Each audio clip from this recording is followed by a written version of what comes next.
I lost my daughter Shan to breast cancer at the age of 24.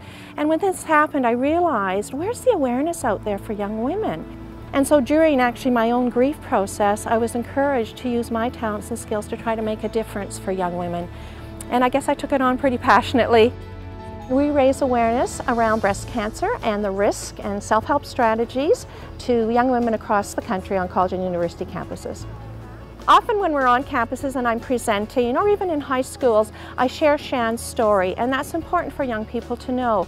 And her story isn't unique. Young people are often misdiagnosed or diagnosed late with their disease, and Shan was in that category.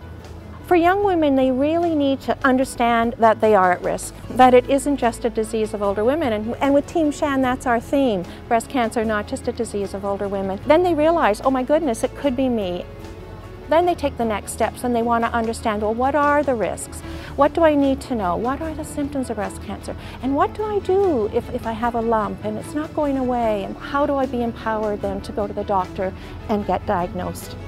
When they understand their risks, they're able to make those decisions that are critical for their own healthy lifestyle choices and for the future. What they learn today will guide them through that. There's two things that are really critical for young women to know. One, that they are at risk, and two, that they do need to know their bodies. The number one symptom is a breast lump, and over 80% of women will present with the breast lump.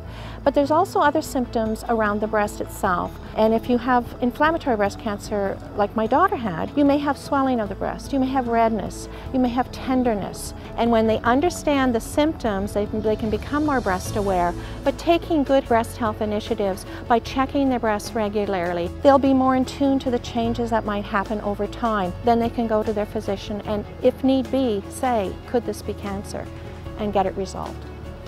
Certainly when we look at the risk factors, there are controllable risk factors and there's uncontrollable risk factors. Being born in North America increases your risk. And if you have a genetic predisposition or a strong family history, there's a slightly higher risk as well. But there are some things that are controllable that we've learned from the research to date. And most of that relates to lifestyle factors, certainly maintaining a healthy weight. But that doesn't mean just not getting overweight. It also means not being underweight for young women too.